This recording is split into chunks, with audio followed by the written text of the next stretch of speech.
Chers amis, bonsoir. Nous sommes le 29 mai 2024. Vous êtes sur Paix et Guerre, 20e édition. Je suis ravie de vous retrouver. J'ai intitulé ma présentation de ce soir « L'OTAN joue à la roulette russe ». On pourrait le mettre à l'interrogative. Si on considère qu'on peut encore se poser la question, de mon point de vue, je trouve que nous jouons à la roulette russe, clairement. Alors, avant de commencer à traiter les quelques points que j'ai sélectionnés cette semaine, pour vous, je veux revenir sur 3 petits sujets pratiques. D'abord, le premier, je voulais vous remercier de vos réponses assez nombreuses et très sympathiques à mon appel de la semaine dernière pour venir m'aider, aider aussi Yvain qui est là, qui m'aide pour l'instant précieusement. Je suis en train d'étudier un peu les candidatures, si j'ose dire, et enfin les propositions de services, d'aide, de soutien, bénévoles, pas bénévoles, enfin bon. Et je vais prendre contact avec certains d'entre eux, c'est en cours.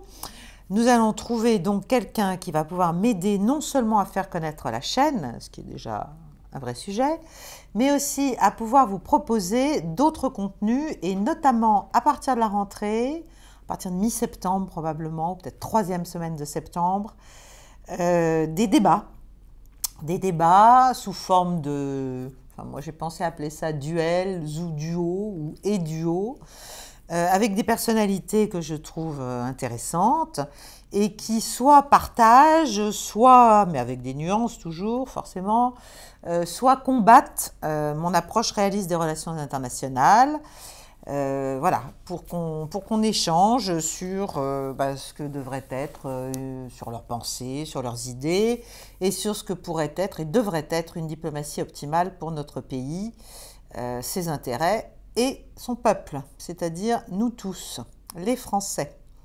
Bon, deuxième point pratique, les questions. Je suis prête à répondre à certaines de vos questions. Je sais qu'au tout début, il y en a eu quelques-unes. Je n'ai pas répondu à toutes, et en tout cas pas spécifiquement. N'hésitez pas à m'en poser dans les commentaires. Bon, il ne faut pas qu'il y en ait trop, mais je pense que s'il y en a, j'en sélectionnerai 2 par semaine. Voilà, j'essaierai d'aller au bout de tous les commentaires, mais je suis très heureuse que vous en laissiez de nombreux. J'en sélectionnerai 2 et j'y répondrai en début d'émission suivante. Bon. Et puis le 3e point, c'est l'été. Enfin, on n'a pas l'impression que c'est l'été, mais c'est l'été. Je n'ai pas l'intention de vous abandonner, évidemment. Je n'en ai absolument pas envie. Et j'aurai plaisir à vous retrouver tous les mercredis à 19 h, pour peu que j'y arrive logistiquement, que tout se passe bien.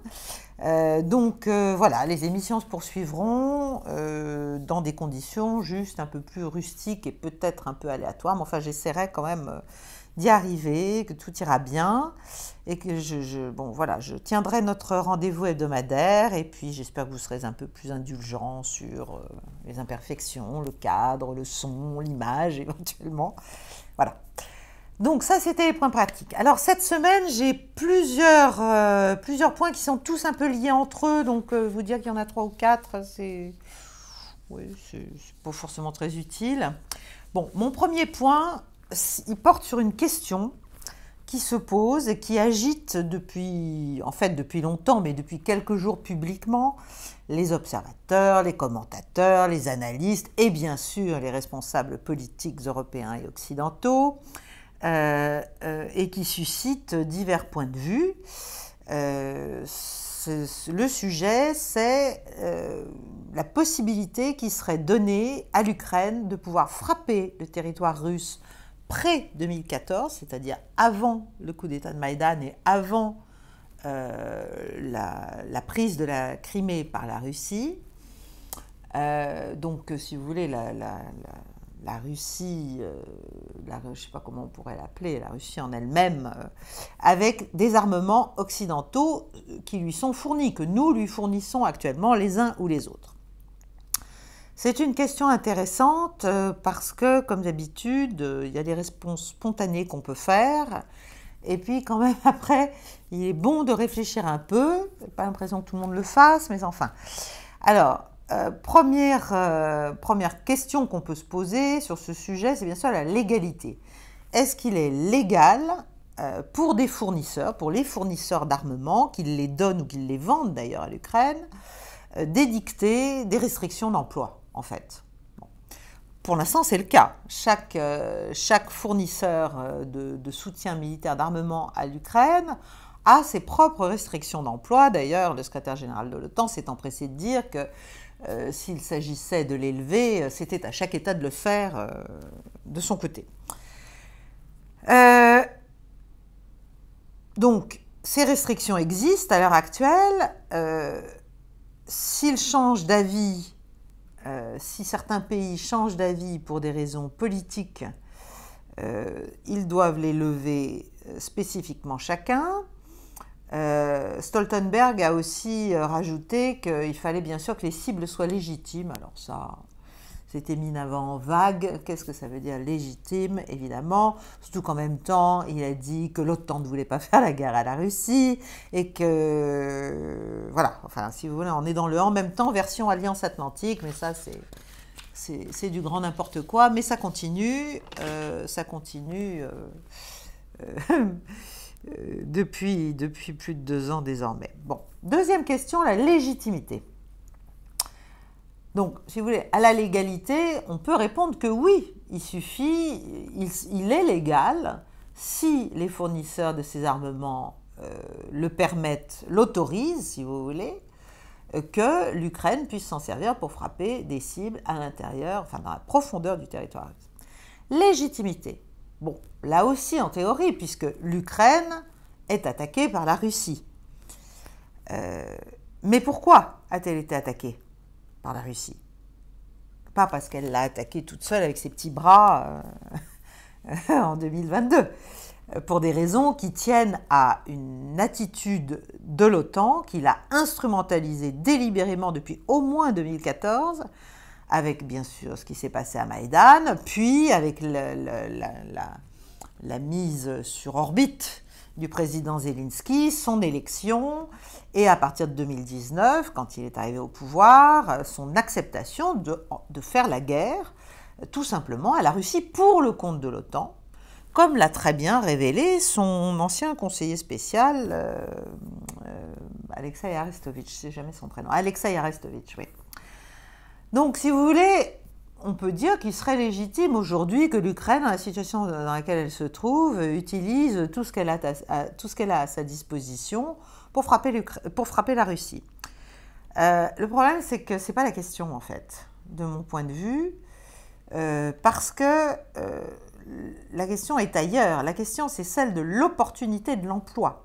L'Ukraine, ça n'est pas un petit nuage dans un ciel bleu qui existe hors de toute frontière, ou une île, ou je ne sais quoi, une sorte d'archipel perdu au milieu de nulle part, et encore, il appartiendrait forcément à quelqu'un. L'Ukraine, elle est située, c'est un État géographiquement tampon entre les forces de l'OTAN et la Russie. C'est précisément tout le problème de cette guerre. Donc, l'ensemble de ce conflit n'est pas ce que l'on fait mine de croire et d'en dire, c'est-à-dire que c'est l'Ukraine qui se défend contre la Russie qui l'a attaquée. C'est évidemment un conflit, et tout ce qui se passe sur le terrain, aussi bien militaire d'ailleurs que diplomatique, le démontre depuis plus de 2 ans. C'est un conflit entre l'OTAN et la Russie, entre même l'Occident et la Russie. Et bien sûr, parmi les membres de l'OTAN, il y a les Européens, mais les Européens sont eux aussi allègrement instrumentalisés par le clan néoconservateur à Washington. Donc tout ça est assez cousu de fil blanc, et donc la question est celle des conséquences pour ces États fournisseurs, individuellement et même collectivement, de leur emploi par l'Ukraine dans la profondeur du territoire russe, des armes qu'ils leur ont données. Et c'est là que ça se gâte, parce que là, on est en pleine déconnexion avec le réel du conflit et le réel des positions des uns et des autres, le réel de la position occidentale. Nous sommes, je vous l'ai déjà dit dans plusieurs émissions, mais c'est tellement grave et c'est tellement dirimant en fait pour toute l'évolution de la situation dans ce conflit, que je ne crains pas de le répéter chaque fois, nous sommes à la fois furieux, enragés, humiliés, affaiblis bien sûr au plan géostratégique global. Nous avons une tendance à croire qu'il nous suffit de parler pour agir. On est atteint de fatuité aiguë, si vous voulez, et c'est très très occidental. Ça nous fait, bien sûr, c'est l'Amérique, mais les Européens aussi ont ça. On pense encore qu'on est capable, qu'on serait capable de l'emporter militairement sur une Russie qui, elle, est une puissance industrielle, s'est mise en état de guerre, alors que nous sommes des puissances quasiment toutes désindustrialisées par l'Allemagne, mais là maintenant l'Allemagne qui n'a plus de gaz, ça va être compliqué. Donc tout ça conduit nos responsables à réfléchir, si j'ose dire, comme des manches, et à ne pas prendre la mesure véritable du risque qu'ils encourent en cas d'emploi de ces armes pour frapper le territoire russe pré-2014, je le répète. Parce que Moscou, et là encore, c'est par arrogance, on n'écoute pas ce que disent les Russes. On ne veut pas le savoir. Et pourtant, c'est extrêmement intéressant. Ça ne veut pas dire qu'on doit le croire chaque fois, ça ne veut pas dire qu'on doit obéir à ce qu'ils souhaitent, évidemment. Mais il faudrait déjà écouter. Et que dit Moscou ? Qu'il a compris qui était le véritable ennemi, que ce n'est pas l'Ukraine, encore moins le peuple ukrainien, mais que c'est bien l'OTAN qui est en guerre contre la Russie, que les pays fournisseurs sont responsables des attaques qui existent déjà et seront responsables de celles qu'ils pourraient mener plus en profondeur dans le territoire russe, et c'est eux qui en subiront les conséquences précisément sur le territoire ukrainien, mais aussi ailleurs, comme Vladimir Poutine l'a notamment dit, je crois que c'est lui qui l'a dit, concernant la Grande-Bretagne. Vladimir Poutine a aussi dit il y a quelques jours « La Russie surveille de près les déclarations sur les frappes dans la profondeur sur son territoire. L'OTAN doit être consciente de ce avec quoi elle joue. » Je sais pas ce qu'on ne comprend pas dans ce qui est dit là, dans le texte, dans le sous-texte, dans le contexte, dans la connotation, dans la dénotation, enfin... Bon, voilà, il y a quand même des limites à l'ignorance et à l'aveuglement. Enfin, il faut l'espérer. Donc, Poutine sait très bien qu'un grand nombre de frappes actuelles déjà de l'Ukraine sur les oblasts du Donbass et même ce qui a pu atteindre, même les drones qui ont pu atteindre à un moment donné, vous vous souvenez peut-être le Kremlin ou d'autres endroits en Russie même, en Russie d'avant 14 et d'avant 22, il sait très bien que ces frappes ne peuvent pas être permises sans le soutien satellitaire, de ciblage, d'évasion des défenses antiaériennes russes, etc., américains. Rien ne se fait, à vrai dire, d'important, toutes les frappes, HIMARS, tout ça ne peut se faire qu'avec les Global Hawks américains, qu'avec le système satellitaire américain, qu'avec les moyens de l'OTAN, qu'avec même certains personnels de pays de l'OTAN qui sont les servants de ces armements, parce que former les Ukrainiens à ces armements aurait pris trop de temps, parce que... En tout cas, c'est le cas. Donc, si vous voulez, il faut arrêter de... on fait semblant, en fait, on fait semblant d'être idiot, ou on fait semblant de ne pas comprendre. Mais la Russie a aussi dit qu'elle savait parfaitement qu'une partie de ceux que nos pays appellent des mercenaires présents sur le sol ukrainien sont en fait des instructeurs militaires occidentaux qui entretiennent les armes, qui parfois les servent, donc les mettent en œuvre, sont des spécialistes, etc. Donc la guerre que mène la Russie, elle est clairement contre l'OTAN. Elle a pu s'imaginer que ça ne serait pas le cas au tout début du conflit. Je pense que c'est d'ailleurs pour ça que l'opération militaire spéciale au départ était très très petitement dimensionnée en fait. Mais elle a très vite compris ce qu'il attendait et que donc il fallait changer de manière de voir ce conflit. Donc, concernant ces armes pour frapper dans la profondeur russe, ce sont surtout les Anglais qui sont prêts à le faire. Ils sont déjà sur place, avec les systèmes de missiles. D'ailleurs, ça a été avoué déjà, par un certain nombre d'officiels ukrainiens, par d'autres biais, par certains journaux, etc., qui le laissent entendre. Et Poutine a donc déjà dit qu'il se réservait un droit de réplique sur les intérêts britanniques partout dans le monde, pas seulement sur ces gens-là en Ukraine. Or, la Grande-Bretagne, comme la France, ont des bases, des matériels militaires, etc., partout sur la planète. Donc c'est très facile, et je ne vous parle même pas du commerce international, des bateaux, des gens qu'on peut faire agir, que la Russie peut faire agir, les Houthis ou d'autres. La Nouvelle-Calédonie, pourquoi pas. Bref, on a un vrai problème, c'est que notre panique, notre déroute, en fait, qui n'est pas que militaire face à la Russie actuellement, qui est aussi assez mentale, assez psychologique, nous pousse à continuer sur ce toboggan vertigineux et à prendre des mesures et à commencer à discuter de choses tout à fait gravissimes. Bon, il n'est pas impossible qu'on en arrive à autoriser ce type de frappe aux Ukrainiens. Et pour moi, ce serait vraiment extrêmement grave. Ce serait un signal d'escalade très lourd et très aléatoire dans ses conséquences. Le deuxième point, c'est un tout petit point sur la situation militaire et politique en Ukraine, parce que dans ses dernières déclarations, Vladimir Poutine a aussi mis le doigt sur un problème de fond qui reste à régler pour pouvoir enrayer l'escalade, la nôtre. C'est celle de l'absence de légalité depuis le 21 mai et de légitimité en conséquence du régime de Zelensky.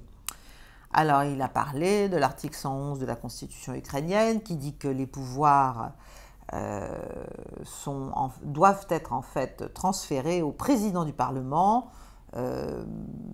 si le terme d'une élection arrive et qu'on se trouve en temps de loi martiale.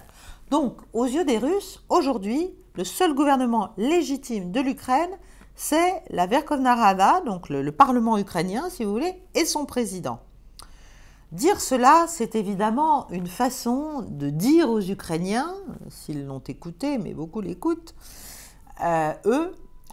s'ils l'ont écouté, qu'il serait peut-être temps quand même de songer à déposer leur actuel président qui s'accroche au pouvoir et qui le fait à leurs dépens, et notamment en continuant à nourrir à essayer de forcer la mobilisation tout en faisant porter la responsabilité au Parlement. Mais voilà, il est clair que Zelensky n'a plus beaucoup de scrupules et que, comme d'autres sur cette planète, il s'imagine que la guerre le protège de ce qui pourrait bien être son sort d'après.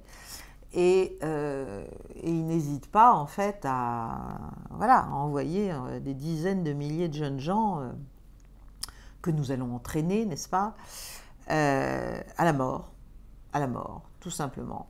Voilà, pour rester au pouvoir, pour soi-disant servir une victoire qui devrait venir et qui ne viendra pas. Bon, donc, parce qu'il faut dire que la situation militaire est toujours aussi critique pour l'Ukraine.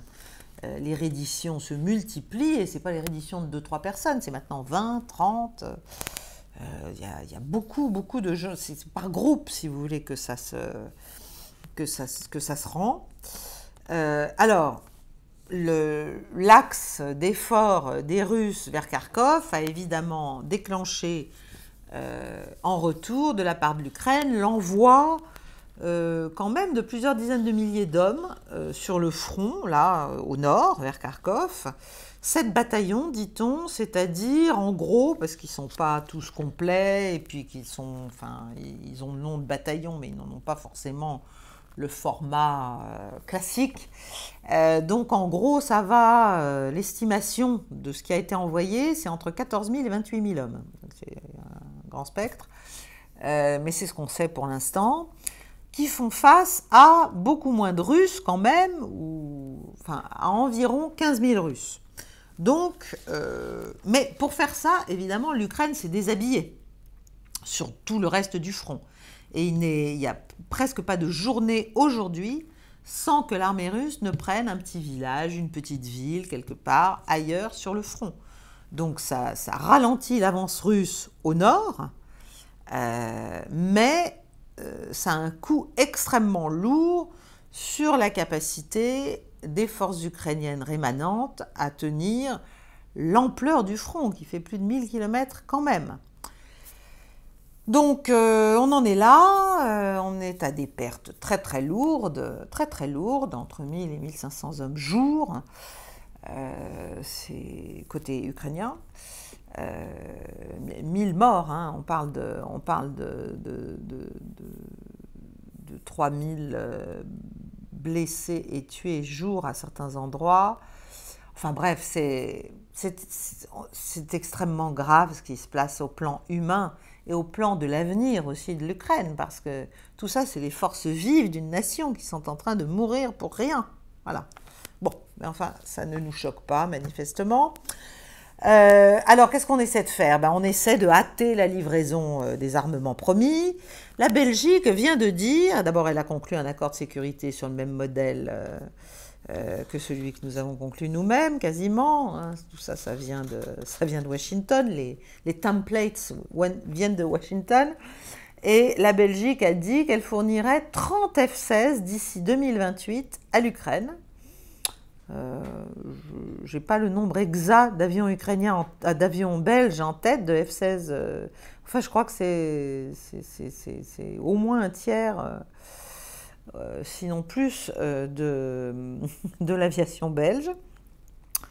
Il y a eu aussi une réunion à distance entre notre ministre de la Défense, Sébastien Lecornu, et Umerov, son homologue ukrainien, où ils ont parlé de l'imminence d'envoi de 200 instructeurs français qui devraient se rendre en mission d'exploration, n'est-ce pas, et d'études et d'inspection des camps de formation et d'entraînement en Ukraine pour voir ce qu'il y aurait à faire. Voilà, je ne sais pas si on se rend compte de la gravité de ce qu'on est en train de mettre en place. Alors, l'Élysée, voilà, l'appareil français, pour des raisons électorales et la perspective des européennes, etc., ne veut pas faire peur. Donc, les Ukrainiens ont dû dire que ça allait arriver, les Français ont dit que c'était prochainement, etc. Mais tout ça pour dire que on continue, il n'y a plus de marche arrière, il n'y a plus rien. Voilà, on a la fonction parking, on ne la connaît pas. Hier, notre président, en rentrant du sommet qu'il a eu avec Olaf Scholz en Allemagne, la visite d'État, a dit qu'il trouvait tout à fait légitime de permettre aux forces ukrainiennes de pouvoir taper, de pouvoir neutraliser les points, les bases d'où partaient les missiles les visant. Voilà, donc en Russie. Donc et Poutine lui a répondu, pas lui directement, mais a dit attention aux conséquences extrêmement lourdes et dommageables qu'une telle autorisation pourrait entraîner. Bon, c'est pour ça que j'ai pensé que je pouvais appeler cette présentation « L'OTAN joue à la roulette russe ». Voilà, parce que la casuistique, si vous voulez, sur la notion de co-belligérance, ça a ses limites. Qu'est-ce qu'on veut? Est-ce qu'on veut une guerre véritable, frontale avec la Russie? Est-ce qu'on veut la faire pour le compte des Américains, nous aussi? Est-ce qu'on veut la faire avec eux? Se rend-on compte de ce que cela signifie?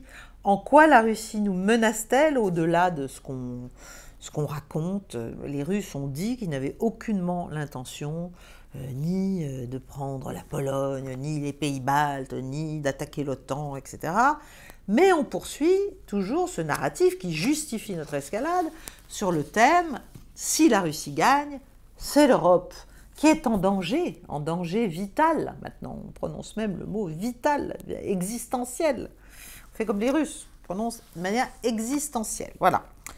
Donc, on est dans une construction de l'ennemi, une consolidation de l'ennemi complètement inconsciente, complètement irresponsable, parce que, évidemment, plus on fait ça, plus devient impossible la désescalade, ne serait-ce que verbale, et la désescalade aussi des postures, et la reprise d'un dialogue. On est... et tout ça alors que les Russes sont à l'initiative sur l'ensemble du théâtre et qu'il faudrait au contraire déconflicter, au lieu de juste, comme le préconise évidemment l'Institute for the Study of War, là, cette officine occidentale qui est patronnée par les services occidentaux, notamment britanniques et américains, le proposent, c'est-à-dire ils expliquent qu'ils ont l'offensive partout, donc on doit faire quelque chose parce que nous sommes en grand danger militaire. Les Russes dictent l'intensité, le rythme des opérations, le lieu, etc. Et il faut éliminer le sanctuaire russe. Prononce le mot. Si on veut stopper l'offensive russe à Kharkov, il faut éliminer le sanctuaire russe. Ça veut dire qu'il faut frapper le cœur de la Russie. C'est ça le sanctuaire. Bon. Donc on est vraiment dans une processus d'autoconviction de ce qu'il faut faire. Et ce qu'il faut faire, c'est la folie, c'est le pire. Parce que qu'espère-t-on à la fin? Que Poutine soit plus intelligent que nous, que nous n'avons ni les moyens militaires, ni les moyens humains, ni les moyens industriels et économiques par rapport à une société russe, en plus, qui vient de remettre en état de marche, en état d'intégration, si vous voulez, entre les aspects militaro-industriels et les aspects purement économiques, purement civils de l'économie russe. Tout ça est en train d'être intégré en Russie. Chez nous, pas du tout. On parle beaucoup. Mais que fait-on? Nous sommes des sociétés de services. On sait bien à quel niveau de désindustrialisation se trouve la France. Et les États-Unis, c'est la même chose. À force de tout envoyer, d'exporter son inflation et finalement de tout faire ailleurs, on ne sait plus faire grand-chose chez nous. Donc, si vous voulez, ce qui est très paradoxal, c'est que la victoire russe, qui est de plus en plus claire sur le terrain militaire, est une épine dans le pied de la Russie parce qu'elle est trop évidente et elle empêche de déclencher une négociation sérieuse parce que de notre côté, l'humiliation est trop grande. Tout ça pour dire que l'été risque d'être chaud. Et c'est pour ça que je vous parlerai tous les mercredis, pour ne pas vous laisser tout seul. La Russie, de son côté, se prépare clairement à répondre à l'escalade, et s'il le faut, peut-être à escalader elle-même, bien que je ne pense pas que ce soit son souhait. Il va y avoir cette conférence en Suisse au mois de juin, où, paraît-il, même les États-Unis n'iront pas, ce qui est quand même indicatif de la manière dont ils vont refiler la question. Ni le Brésil, ni l'Afrique du Sud, l'Inde, on ne sait pas encore. Bref, c'est une farce.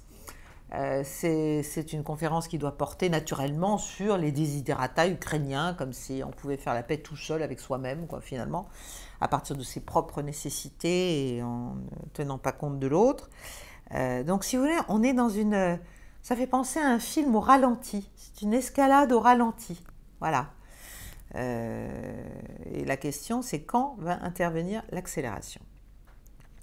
Bon, mon deuxième point de fond, bien sûr, c'est que il s'est passé quelque chose d'encore beaucoup plus grave. Et c'est pour ça que je voulais en parler aujourd'hui, parce que, bon, on se rend compte, je pense maintenant quand même en Occident, même chez nous, même dans nos médias qui sont complètement à l'ouest, qui vivent sur une autre planète, quand même on a compris que le vrai conflit n'est définitivement pas celui de la Russie contre l'Ukraine, mais clairement de l'OTAN contre la Russie. Donc l'enjeu, il est très lourd, il est très large, il est global, c'est la reconfiguration d'une grande partie du système international, en fait du système international, et d'une grande partie des équilibres régionaux, ici en Eurasie et vis-à-vis des États-Unis. Et en fait, cette redéfinition des espaces d'influence, de puissance, c'est le sujet qui est derrière tout cela.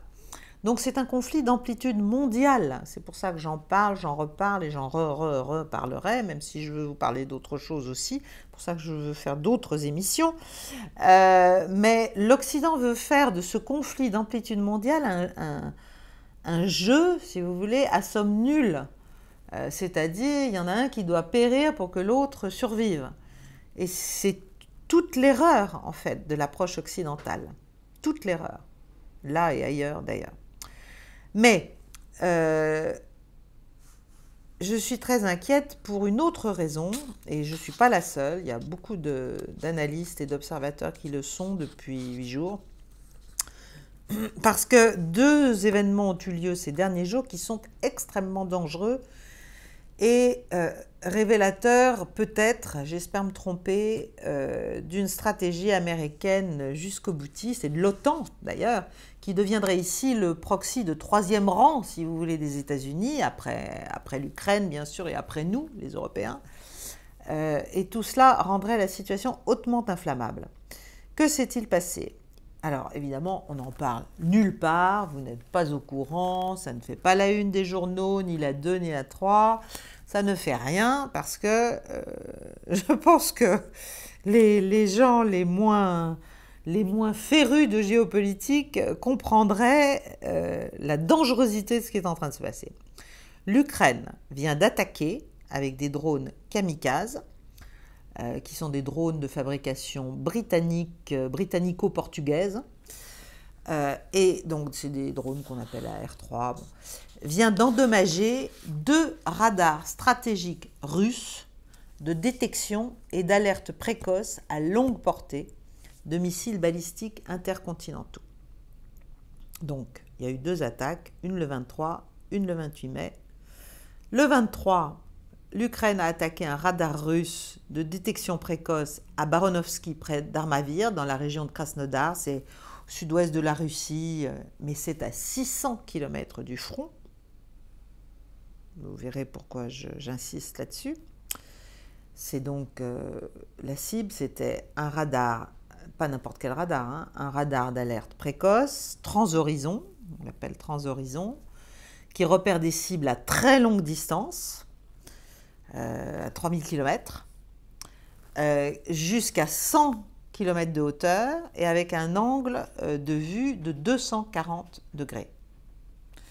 Donc la destruction de ce nœud radar particulier, on peut se dire mais à quoi ça sert exactement à l'Ukraine en raison de sa couverture. Il faut savoir que ce radar-là est orienté vers la Méditerranée et le Moyen-Orient, donc potentiellement capable de détecter les missiles balistiques ukrainiens tirés par l'Ukraine vers la Crimée. Et puis le 28, c'est-à-dire hier, il y a eu une 2e attaque.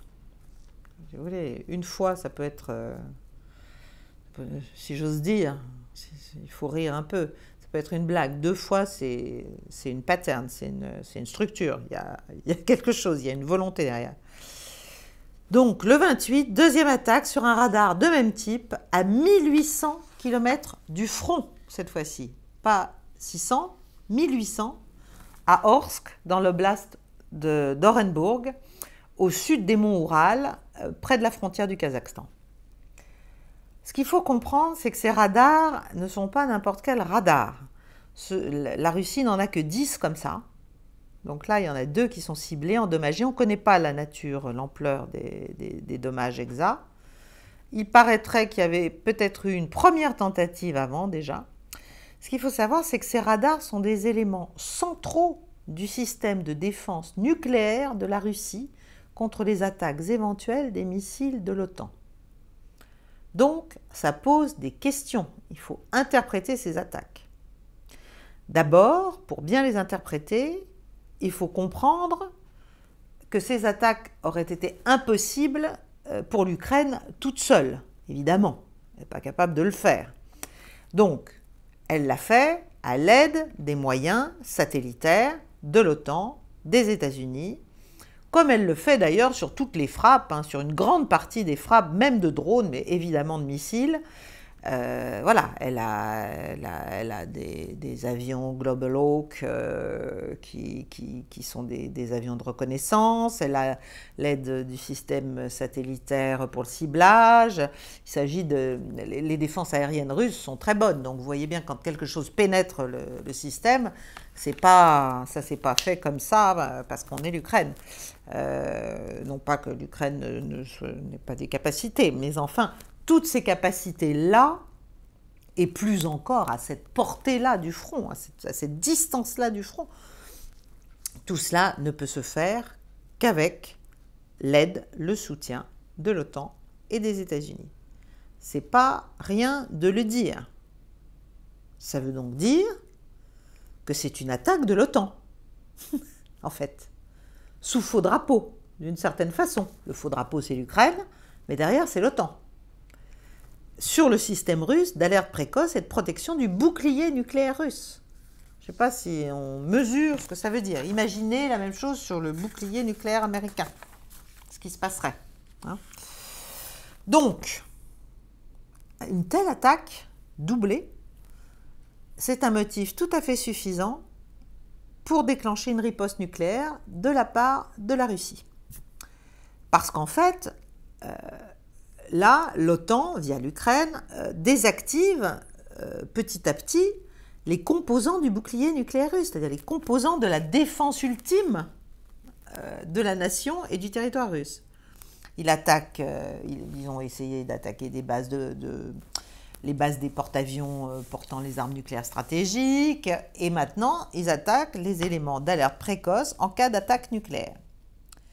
Donc, voilà, des attaques comme ça peut paralyser la capacité de la Russie à répondre à une menace nucléaire, à une attaque nucléaire venant de l'OTAN ou des États-Unis. Et donc, ça déclenche, dans la doctrine d'emploi russe du nucléaire, ça déclenche le paragraphe 19C de cette doctrine. Je vous en ai parlé dans les premières émissions, je crois bien, qui stipule ce qui suit. Alors là, je lis, comme ça c'est bien précis. Attaque par un adversaire, donc dans quel cas de figure la Russie se donne-t-elle le droit de répondre nucléairement? Le cas de figure suivant, parmi d'autres, attaque par un adversaire contre des sites gouvernementaux ou militaires critiques de la Fédération de Russie, dont la perturbation compromettrait les actions de riposte des forces nucléaires. Voilà, on y est, c'est exactement ce qui se produit. Donc la question qu'on se pose, c'est comment c'est possible de faire une telle folie? Qui peut imaginer ça? Et qu'est-ce qu'on veut et qu'est-ce qu'on espère? Et quelles sont les élucubrations, les anticipations, les conjectures faites par ceux qui ont autorisé ces frappes et permis ces frappes? Quel est l'objectif de l'OTAN, finalement, et des États-Unis derrière? Donc, il y a plusieurs scénarios. Le premier, c'est augmenter simplement le coût de la guerre pour la Russie, la faire souffrir, la faire saigner, comme ils disent, etc. Ça paraît totalement inconscient. Le niveau de risque pris par rapport à un tel objectif paraît fou. Deuxième scénario possible, ça peut être une tentative délibérée d'élimination en amont de certains éléments du bouclier nucléaire russe pour préparer une attaque nucléaire en premier des États-Unis sur la Russie. Ce que je vous dis est grave, mais évidemment, on ne peut pas exclure ce scénario. Encore une fois, imaginons que ce soit la Russie qui ait fait ça via un autre État sur les éléments du bouclier nucléaire américain. Les stratèges américains devraient envisager ce cas de figure. Est-ce qu'on n'est pas en train de nous affaiblir pour pouvoir nous attaquer nucléairement? en premier. La doctrine nucléaire américaine le permet. Bon, voilà, ça c'est le deuxième scénario. Bon. Et le troisième, eh bien, c'est que les États-Unis veulent provoquer une riposte nucléaire tactique russe, donc en Ukraine, tactique au sens de en Ukraine, courte portée, qui puisse justifier l'entrée, à un moment donné, de forces de pays de l'OTAN sur le territoire ukrainien. C'est donc ce que j'ai évoqué tout à l'heure, un false flag, une attaque sous faux drapeau, si vous voulez, c'est l'Ukraine qui tape, avec les moyens OTAN, donc en fait c'est l'OTAN qui tape derrière, et c'est donc les États-Unis qui tapent derrière. C'est un coup de semonce, pardon, c'est pas un coup de semonce, c'est une escalade pour provoquer un coup de semonce tactique russe en riposte et mettre la Russie dans une situation extrêmement difficile. Parce que se passe-t-il alors? D'abord, que se passe-t-il avec le soutien de la Chine? Parce que je pense que le partenariat stratégique russo-chinois est très puissant, est très fort, est très actif. Contrairement à ce qu'on dit, ça ne sert à rien d'essayer de le dégrader. Bon. Mais si demain la Russie frappait nucléairement, même tactiquement, en Ukraine, que dirait la Chine? Même si elle comprend, si elle comprend que c'est une attaque sous faux drapeau, que l'attaque de ces radars par les Ukrainiens est une provocation délibérée, que la Russie ne peut pas ne pas répondre, etc., etc., etc. Voilà. Donc peut-être que les Américains se disent, mais voilà le moyen de découpler, comme ils disent, decoupling, hein, ils veulent le decoupling entre la Chine et la Russie. Donc peut-être que c'est ça le moyen. On va forcer les Russes à faire une chose que les Chinois ne supporteront pas, n'accepteront pas, et qui tendra les relations avec Moscou, de Pékin, avec Moscou, et qui peut-être nous donnera plus de latitude de manœuvre. Donc on nage en pleine... enfin, ça paraît de la science-fiction, mais bon, les néocons sont tout à fait capables de prendre un tel risque. Ils sont tellement infatués. Ils ne croient peut-être pas que la Russie osera répliquer nucléairement et que finalement, on peut toujours essayer parce qu'on a tout à gagner à aller vers ce type de petite escalade. Donc, si vous voulez, c'est toujours le problème, il y a un mélange de sous-estimation de l'ennemi et de surestimation de ses propres capacités.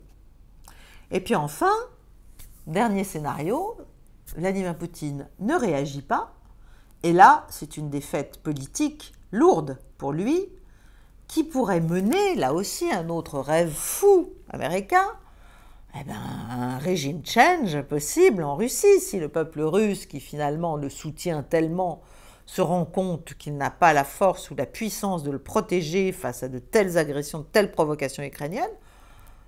On peut imaginer que ça déclencherait, je ne sais quoi, moi, des troubles, des manifestations. Bon. Alors, par ailleurs, il ne faut pas oublier qu'il y a aussi Kiev là-dedans, qui certes n'est pas, comment dirais-je, décisif, enfin décisionnel, premier décisionnel, si vous voulez, mais on peut aussi penser que les Ukrainiens, dans la situation militaire qui est la leur aujourd'hui, peuvent se dire, si on arrive à affaiblir suffisamment ces capacités de riposte et à faire douter en fait les Russes, à un moment donné, ils ne vont pas pouvoir répondre, sauf à faire une frappe finalement inacceptable, avec des dommages inacceptables, notamment humains. Et donc, nous, on peut en profiter pour mettre notre va-tout, mettre tout ce qui nous reste dans la balance et essayer de renverser la vapeur. Voilà, ça, bon.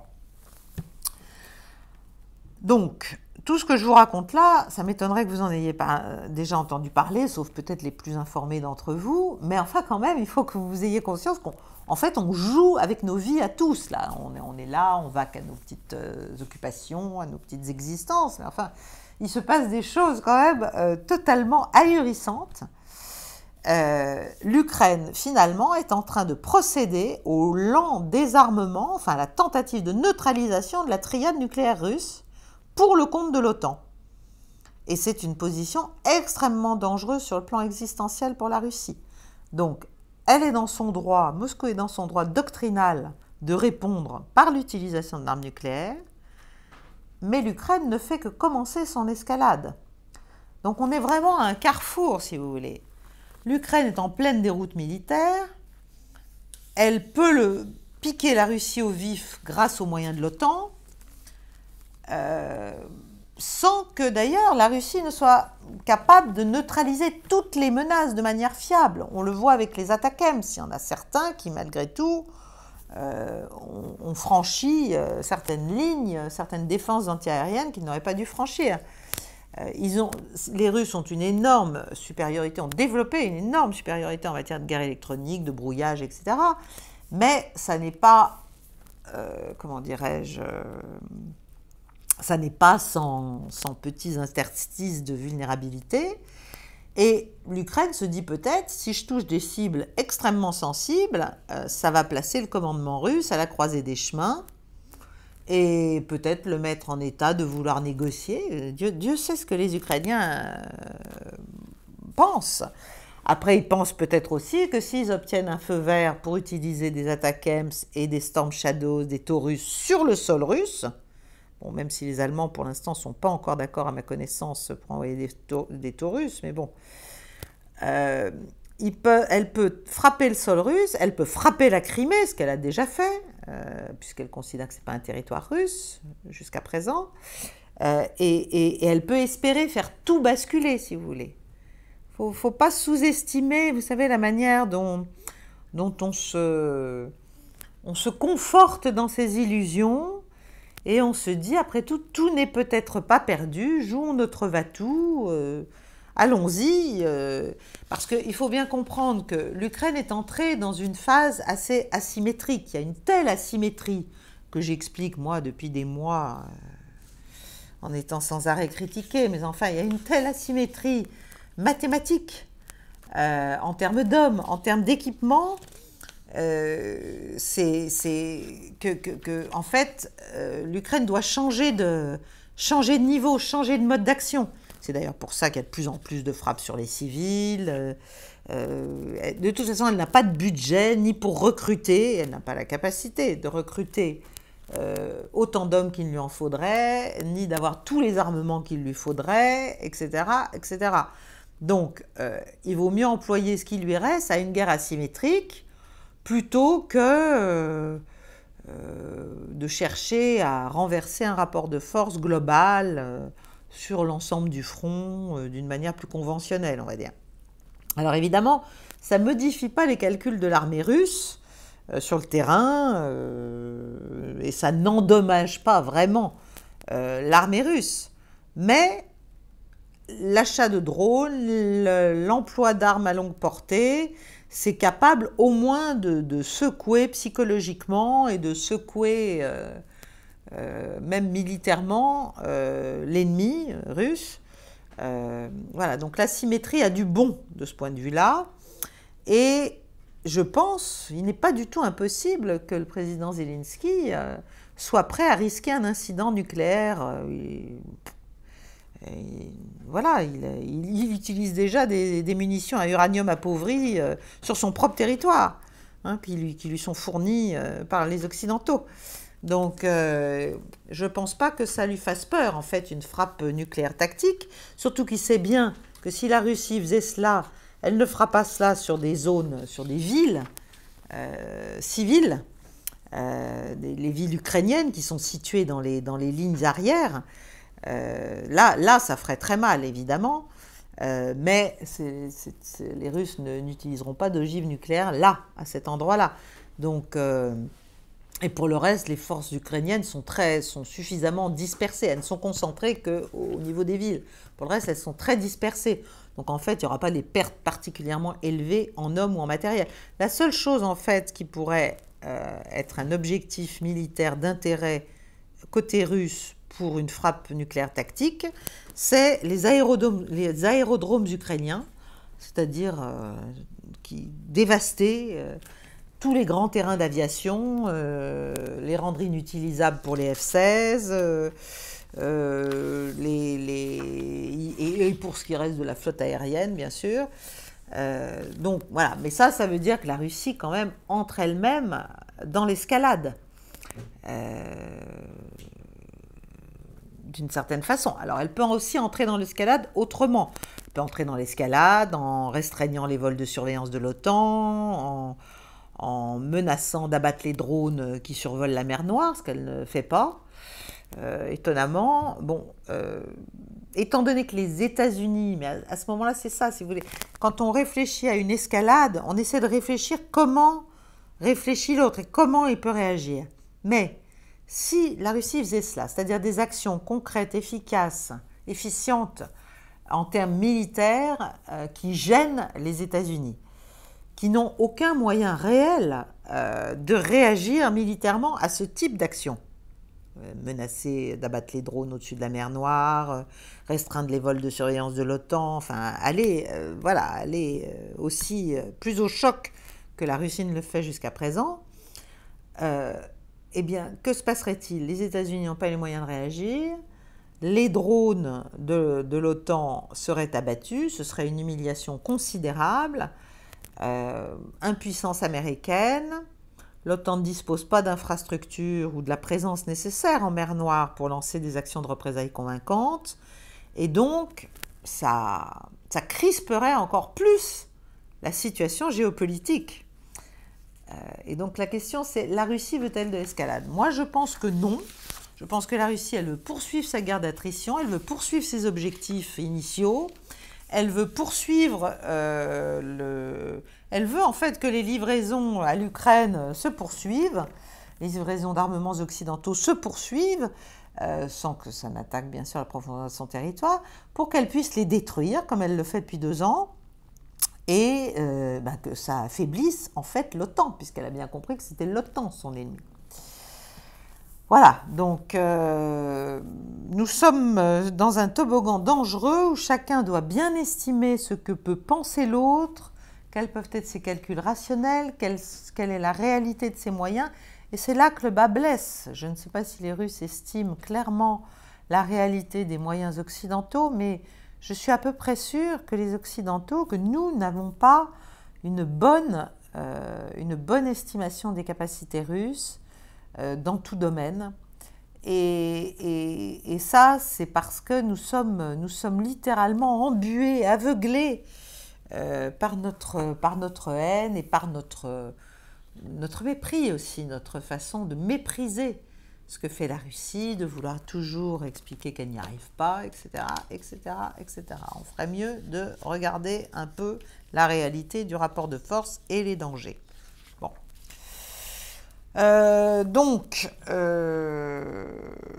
Où tout cela va-t-il nous mener? Poutine veut-il négocier? Alors, il a dit qu'il était ouvert à des négociations. Mais évidemment, il a expliqué que c'était... Enfin, ce qui allait se passer en Suisse en juin était je ne sais plus ce qui a été dit, je pense, par Maria Zakharova. Elle a dit c'est de la science-fiction, enfin, c'est quelque chose qui n'a ni queue ni tête, parce que, évidemment, faire une conférence de paix sans la partie principale au conflit, sans l'une des parties principales au conflit, c'est quand même très compliqué. Donc, Vladimir Poutine, lui, a toujours dit qu'il voulait négocier, mais sur des bases du rapport de force militaire réel et des préoccupations sécuritaires de toutes les parties.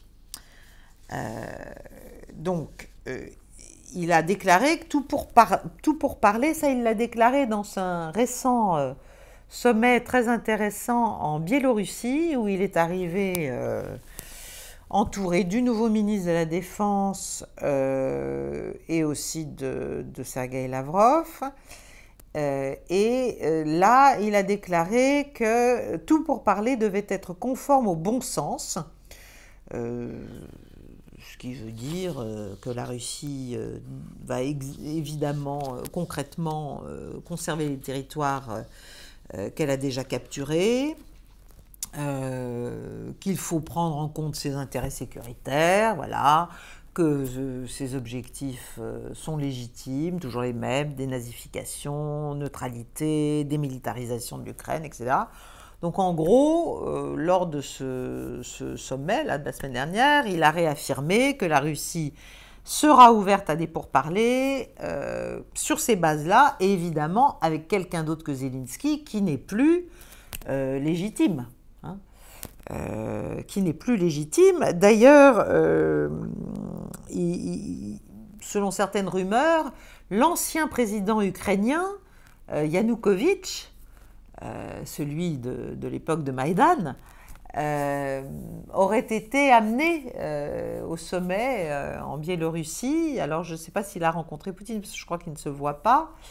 Mais c'était l'idée de dire, ben voilà, nous on a l'ancien président, après tout il ferait aussi bien l'affaire, il n'est pas plus légitime ni moins légitime que Zelensky, qui se maintient aujourd'hui au pouvoir de façon indue, et qui est donc voilà, sur un pied d'égalité avec Yanukovych. Et le Yanukovych, ben, il peut aussi proposer des élections, des pourparlers de paix sérieux, il peut constituer une alternative. Bon, moi, je le vois difficilement, mais on ne sait jamais. Il peut proposer aux Ukrainiens la paix, des négociations, la création d'une fédération à partir de l'Ukraine, de l'argent, de la fédération de Russie, en échange des territoires perdus, etc., etc., faire des référendums. Enfin, il y a beaucoup de choses qui ont été évoquées. On a aussi évoqué une chose qui inquiète beaucoup les Ukrainiens, c'est évidemment un nouveau front à partir de la Biélorussie. Voilà, les commentateurs sur ce sommet ne sont pas tous d'accord. L'ancien conseiller, qui dit beaucoup de choses justes quand même, l'ancien conseiller de Zelensky a dit que en fait c'était surtout une opération de communication, c'était pour préparer une bonne position, en fait une position favorable pour la Russie en amont de négociations éventuelles, mais que tout ça n'était pas gagné du tout, que certes le plan de Zelensky, le plan de paix de Zelensky n'avait aucune chance de se réaliser, que les grands avaient leur propre plan et qu'ils le suivraient, et que d'ailleurs, que ce soit le chinois ou que ce soit l'américain, ne voulait pas en fait de ce plan de paix Zelensky.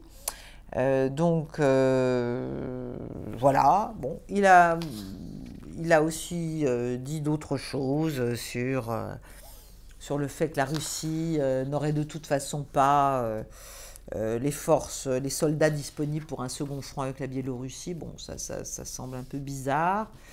Moi, je crois que la Russie est en phase de grand renforcement. Elle est en train de nettoyer non seulement la structure de son état-major en écartant tous les gens pour corruption ou incompétence. Et là, il y a une vraie purge qui est en train de se faire.